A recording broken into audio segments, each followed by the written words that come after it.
Hello, everyone, and welcome to Randy's Old Time Radio Shows. Tonight, for your listening pleasure, we bring you Mr. Keen, Tracer of Lost Persons. Although it was one of the longest-running detective dramas ever to grace the airwaves, very few episodes are available. Mr. Keen first began solving mysteries back in 1937, and his voice continued guiding listeners through more than 1,500 cases for nearly 2 decades. Now let's open up the case file and join Mr. Keen, Tracer of Lost Persons.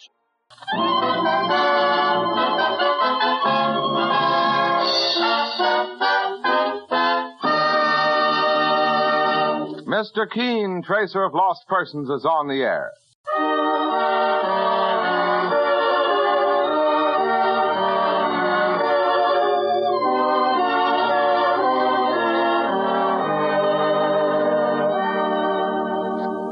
Ladies and gentlemen, the makers of Colonos toothpaste present Mr. Keen, Tracer of Lost Persons, one of the most famous characters of American fiction in one of radio's most thrilling dramas. Tonight and every Thursday night from 7:30 to 8 Eastern Wartime, the famous old investigator will take from his files and bring to us one of his most celebrated missing persons cases.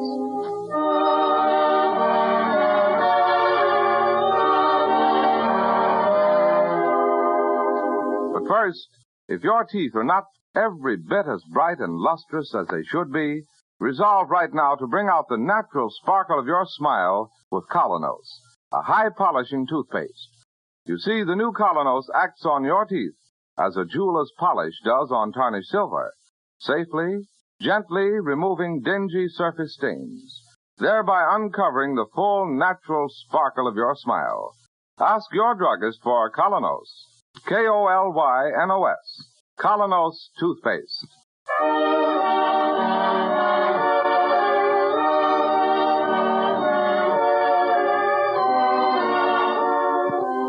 Now, Mr. Keen, Tracer of Lost Persons. Tonight he brings us the case of the missing witness, one of the strangest of his career.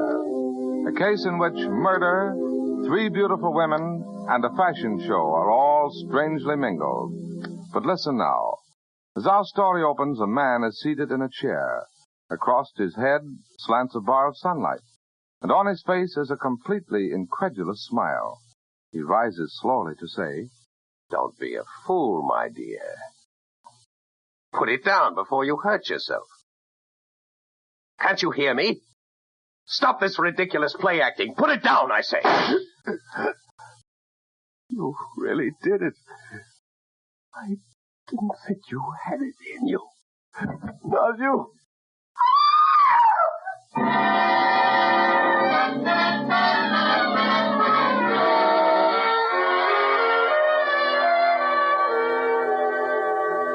Now our scene shifts to the quiet office of Mr. Keen, as his spinster secretary, Miss Ellis, enters to ask a favor. Mr. Keen, I wonder if I might get off early this afternoon. You want to do some shopping, Miss Ellis? Oh, no. I'm going to a fashion show. Why, Miss Ellis, I didn't know you were interested in fashion shows. Well, are you insinuating that I dress like a bag of potatoes? No. No. As a matter of fact, Mr. Keen, it's something very, very special. You see, when I was living in Queens about 15 years ago, there used to be a little widow next door. Pretty little creature. Oh, such a struggle to make a living for herself and her daughter. I'd give her a bit of sewing every now and then to help, and... well, you won't believe me when I tell you her name. Try me. Mary Blaine. Today, she's the most brilliant fashion designer in America. Good heavens, that is interesting. She helped originate the little black dress, the dinner suit, the short evening gown. She's enormously famous and wealthy now. Yes, I read a piece about Mrs. Blaine in one of the magazines. It called her the epitome of the successful career woman. Well, she's giving her mid-season fashion show today, and she asked me to come for Auld Lang Syne. Brilliant woman. Ah, Mary's there. Hey, look here, Mr. Keen. Why don't you come along and meet her? Oh, me at a fashion show? Oh, there'll be dozens of men there, and all in love with beautiful Mary Blaine. Oh, do come. Now, you've nothing special to do this afternoon. Well, all right, Miss Ellis. I'll do it.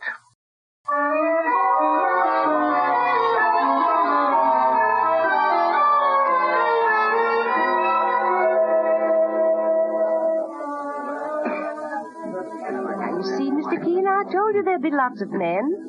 Oh, that's the general talking to her right now. She is beautiful, all right. But she's paid a price for her success. How do you mean? There's an expression in her face of strain, anxiety. Maybe. Oh, she's noticed me. Here she comes.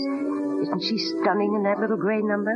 Miss Ellis, I'm so glad you could come. Well, thank you, Mary, dear. And I took the liberty of bringing my boss, Mr. Keene. How do you do, Mr. Keene? Delighted to know you. I've been hearing about you for years from Miss Ellis. How wise you are. And how kind. Now, don't give away any secrets. But it's very sweet of you to break away from all those generals and things to say hello to just me, Mary. You were my friend when I was nobody. Well, you've always deserved the best friends in the world, Mary. And, oh, look, somebody's waiting to you. Oh, my manager. It's time for the show to begin. I'll have to get up to the microphone there to announce the new models as they come by. I'm so glad to have met you, Mr. Keene. The pleasure was mine. Yes, she's lovely and famous, but not quite happy. Oh, you with your X-ray eyes.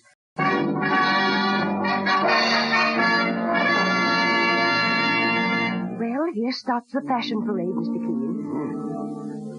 Ladies and gentlemen, for my first offering, a long dinner dress with panel of pleated white chiffon, tied with a grosgrain ribbon at the back. Isn't that stunning? Yes, even an old bachelor can see that.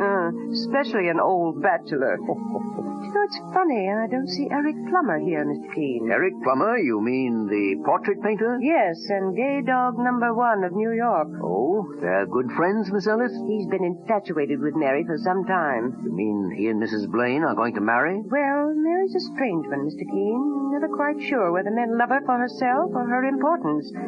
But it seems that Eric Plummer has finally won her heart. And now a black velour suit with lean plum-lined skirt, a double-breasted jacket with high scrolled lapels and a scrolled hip pocket. Oh, look, Mr. Keene, over there by the door. Yes, Miss Ellis? That charming little blonde, that's Mary's daughter, Bunny. Quite a young lady. It's hard to believe that Mary would have a daughter 18 years old. Yes, she's still so young herself. Mary won't be too pleased about her coming here. Why? Well, Mary just likes to keep Bunny away from business and career and men of the world. Oh. Mary's learned to value everything old-fashioned. A little white house with chintz curtains. In other words, one of America's greatest career women thinks that a woman's place is really in the home. And a simple home. Miss Ellis. Miss Ellis. Hello, Bunny, dear. Miss Ellis, how long has the show been going on? About 15 minutes. I must talk to Mother. I must. But, dear, she's up there at the microphone. You can see. Something horrible has happened. I must talk to her. But, Bunny, what do you mean? And now is my last offering before the intermission. Another short dinner dress.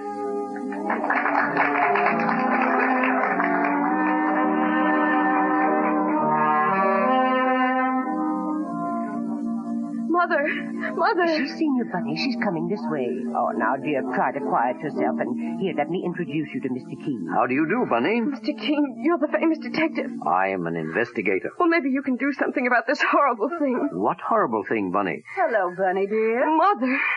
Darling, I thought you were going skating with your young soldier friend. No, I didn't. Oh, Mother. Oh, come, Bunny. What's happened? I went to Eric Plummer's studio instead half an hour ago. To Eric's studio? Why? He asked me to tea. He wanted to talk about doing my portrait. He might have asked me about that. Oh, it was all to be a surprise, Mother.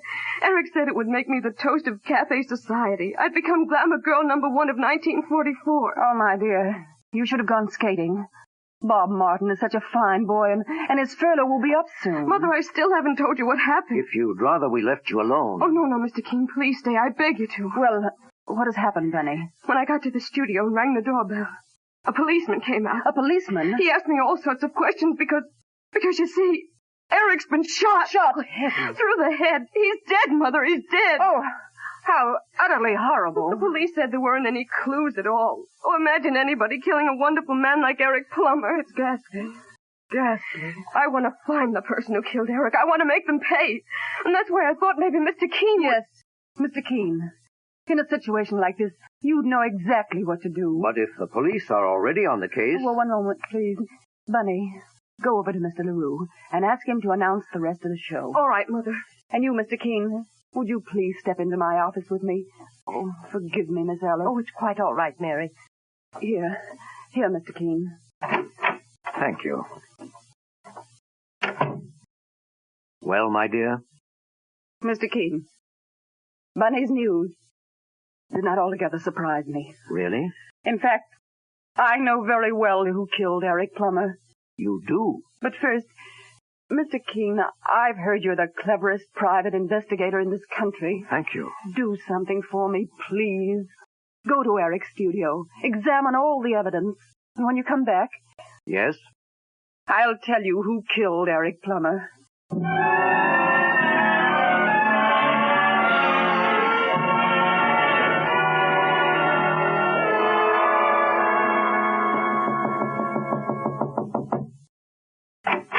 Good afternoon, Captain Thomas. Oh, well, if it isn't Mr. Keene, your assistant with you, the one and only Mike.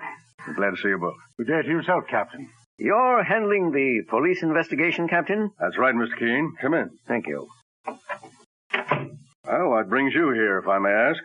I was with Eric Plummer's fiancée, Mrs. Mary Blaine, when she got word of the shooting. She's very upset, naturally. She asked me to look into it. Do you mind? Not at all, Mr. Keene. It's murder, all right. Has the medical examiner been here yet? We're waiting for him now. If I might look at the body. Certainly. This way, sir. In this room here. Well, there he is. Just the way we found him. He had been sitting by his easel in the center of the room. But there's nothing on the easel, boss. Just an empty frame. Quite right, Mike. We figure there was once a painting there, Mr. Keene, and the person who shot him was being painted. Then ripped it off the frame to avoid identification. Yes, very possible indeed, Captain. Now then, if I may look at the wound. Right there in the head. No powder marks. No. The path of the bullet, it entered just above the right ear at a distance of... What would you say, Captain? Doesn't it seem to you that bullet was fired from 15 feet or more? I leave that kind of guessing to the medical examiner. Oh, may I ask why you're staring at the walls now, Mr. Keene? I was wondering about the proportions of this room. I measured it already. 20 by 20. Oh, thank you. No sign anywhere of the gun that killed him? None.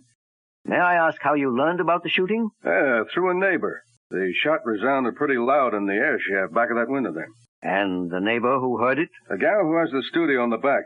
Portuguese gal. Rosa Avelar. She was taking a bath at the time she heard the shot. Quick as she could, she came and knocked on the door here. No answer, so she sent for us. Well, thank you, Captain. I won't trouble you any further.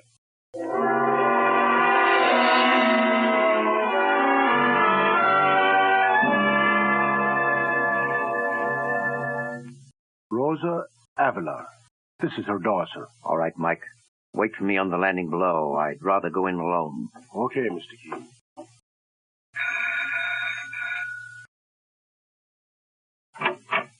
Miss Avelar? Yes? I'm taking a hand in the investigation of the murder next door. Well, I have already talked with the police. Just one or two questions more. Why not? I want to help as much as I can. This Mr. Plummer was a very kind gentleman. In what way? Oh, he is a painter, and I am a painter. But I am a little one, a poor one. He made me many loans of materials. Very generous. As one artist to another, eh? Yes, of course.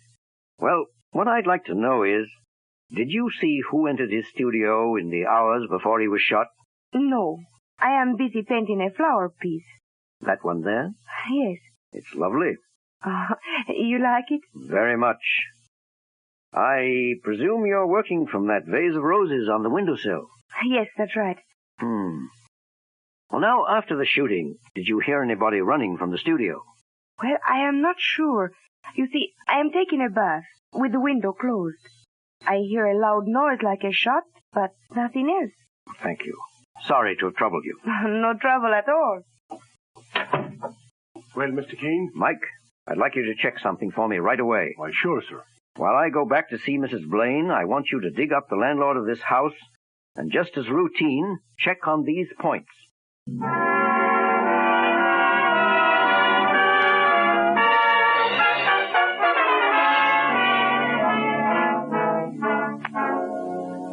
just a few moments, the scene follows between Mr. Keene and Mary Blaine. Meanwhile, remember, first impressions are usually lasting impressions.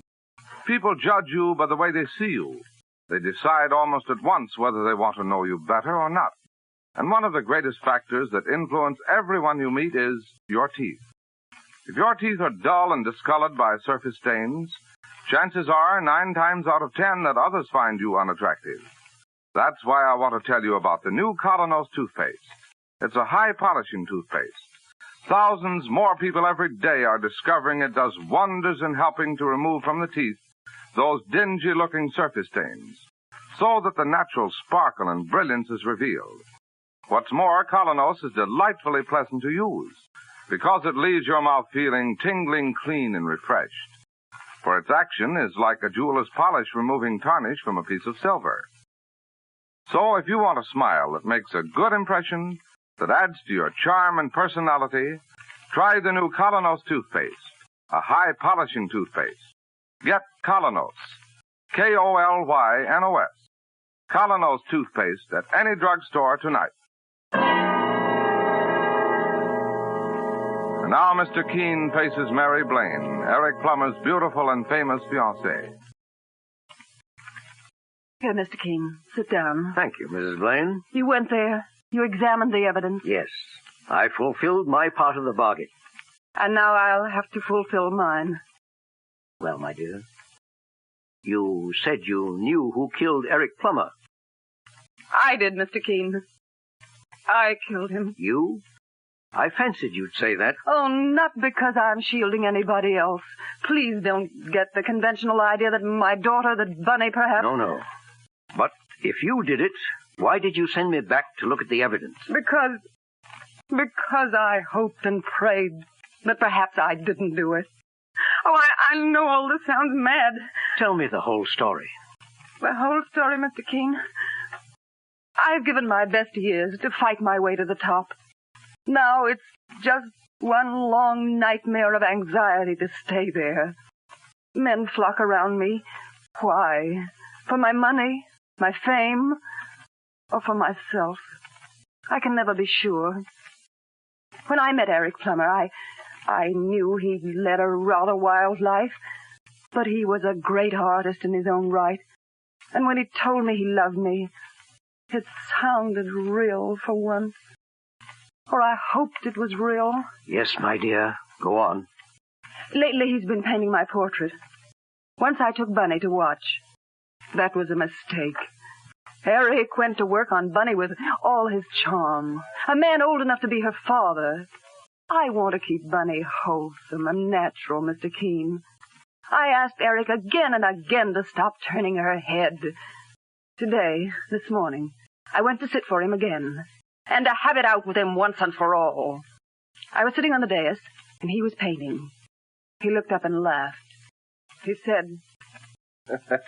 Well, my dear, you wouldn't be jealous of Bunny now, would you? Don't be silly, Eric. I just want you to leave Bunny alone. Such a hackneyed situation, isn't it?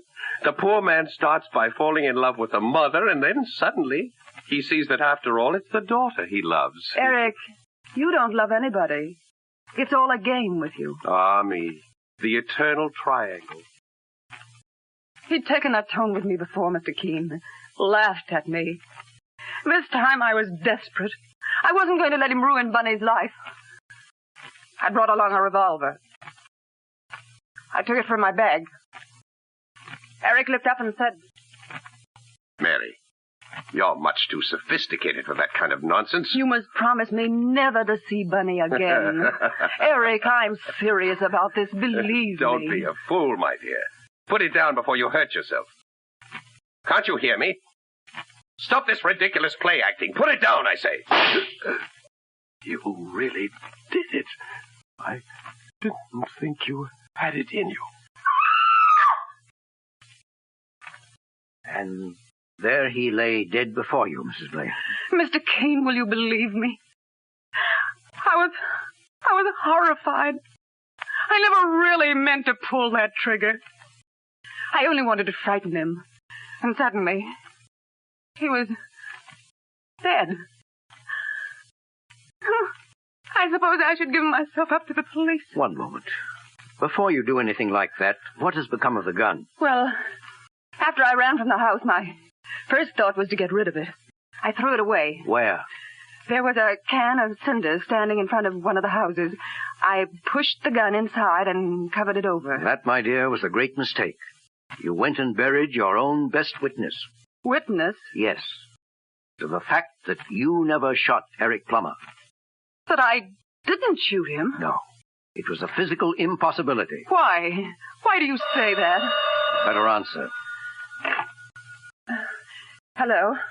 Begging your pardon. May I speak to Mr. Keene? One moment, please. Mr. Keene. Thank you. Hello? Boss, Mr. Keene. Oh, hello, Mike. What did you find out? Boss, you hit it on the nose. Good, Mike. I'm glad. Now, something else for you to do. Yes, sir. Check with the sanitation department at once. Ask what they've done with the cinders they removed this morning from the 3000 block in East 58th Street. Cinders? What I'm really after is a gun. The caliber 38. 38.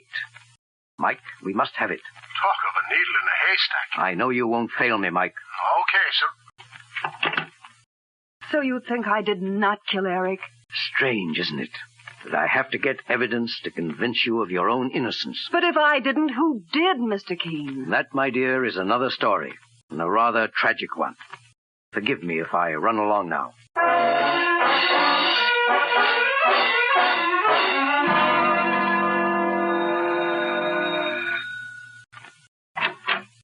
Oh, so you are here again. The old gentleman. Yes, I'm afraid I must trouble you again. With more questions? This is a matter of life or death. For whom? A woman, her daughter, other persons. Well, what do you want now? Permission to inspect your studio. I want to study the layout. Sorry, I cannot talk to anyone. Listen, Avila. She slammed the door in my face.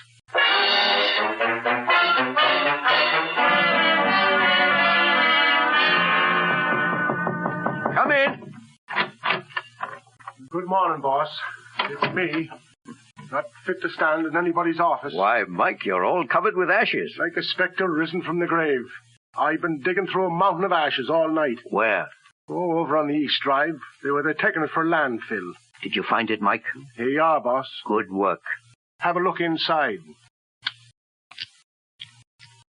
Mike, I'm going back to Mary Blaine's place at once.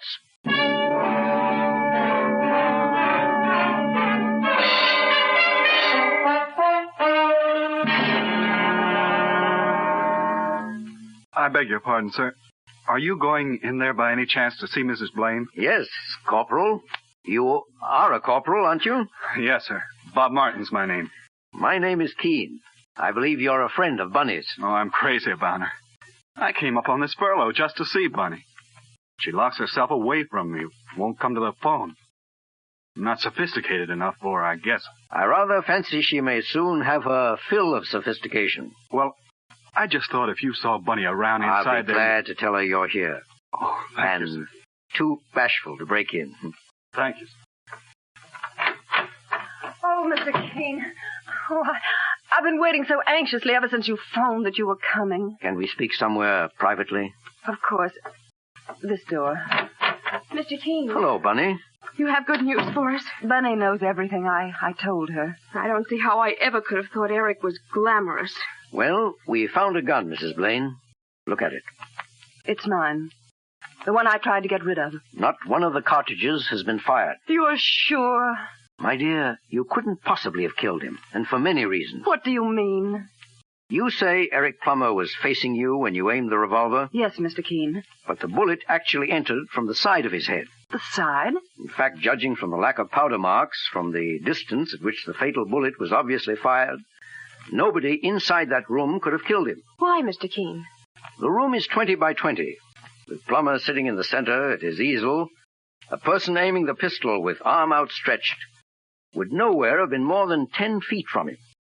But the bullet traveled at least 15 feet. 15? Then where did it come from? Outside the apartment. From a studio just across the narrow air shaft. And through the open window of Plummer's studio. And the person who killed him? A young lady, I'm afraid. Also a painter. We learned from the landlord that it was Plummer who engaged the little back studio for her a year ago. Eric did? Yes. And he was supposed to be so madly in love with Mother. For the past 3 months, her rent hasn't been paid at all.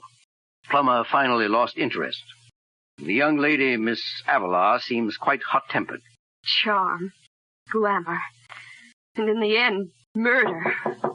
Come in. Oh, Mr. Keene. Captain Thomas. Your office said I'd find you here.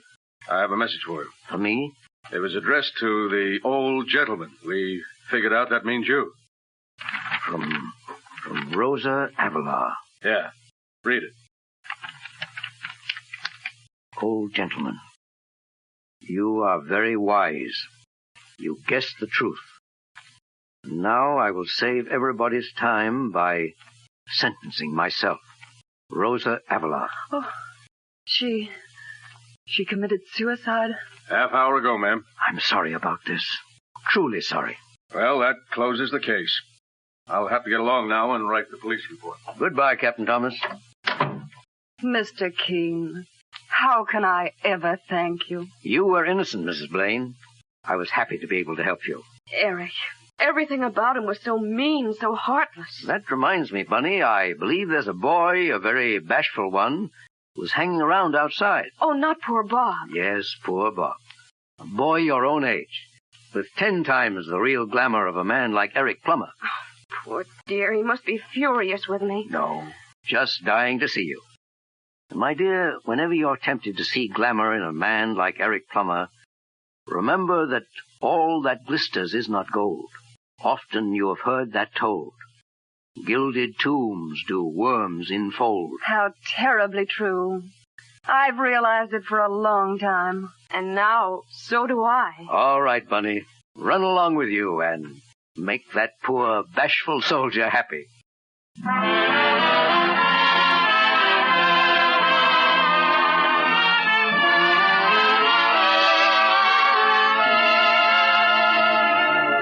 And so Mr. Keene concludes the case of the missing witness. Listen next week at the same time as he brings us the baffling and colorful case of the girl who sang too well.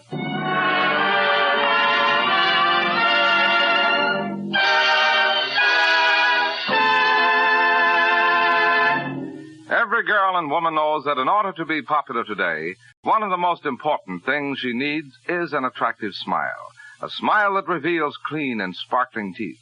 And to the man in business, teeth that make a good impression are just as important, too. If you're not certain that your own teeth are as attractive as they should be, here's something you will want to know. The new Colonos High Polishing Toothpaste does wonders in helping to remove those dingy surface stains. Helps reveal the natural brilliance of your teeth that adds so much to the charm and personality of your smile. I'll tell you why it does this. Its action on teeth is like that of a jeweler's polish on tarnished silver. So start using Colonos, a high-polishing toothpaste, yourself, right away. You can get Colonos, K-O-L-Y-N-O-S, Colonos at any drugstore tonight.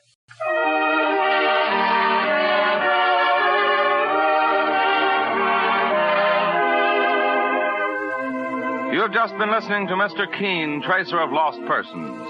Now on the air at a new time. Every Thursday night, 7:30 to 8 Eastern Wartime over this network. Don't miss Mr. Keene next Thursday night when the kindly old Tracer turns to the case of the girl who sang too well.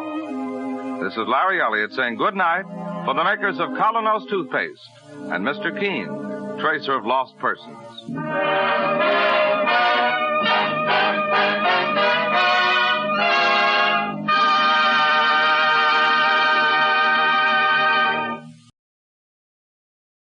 Well, everybody, that's all for tonight's episode. If you would indulge me for just 1 minute, I'd like to ask you for your continued support of Randy's Old Time Radio shows. It takes time and resources to keep these classic programs alive, and that's where you can help. If you enjoy what I'm doing here, please consider making a small donation. Every bit goes right back into preserving and sharing these wonderful old broadcasts. Of course, even a like, a share, or subscription goes a long way. And for those of you who have already supported this channel, I can't thank you enough. Together, We're keeping these golden age voices alive for future generations to discover and enjoy. In the description below, you will find links to donate, or you can just scan the QR code you see on the screen.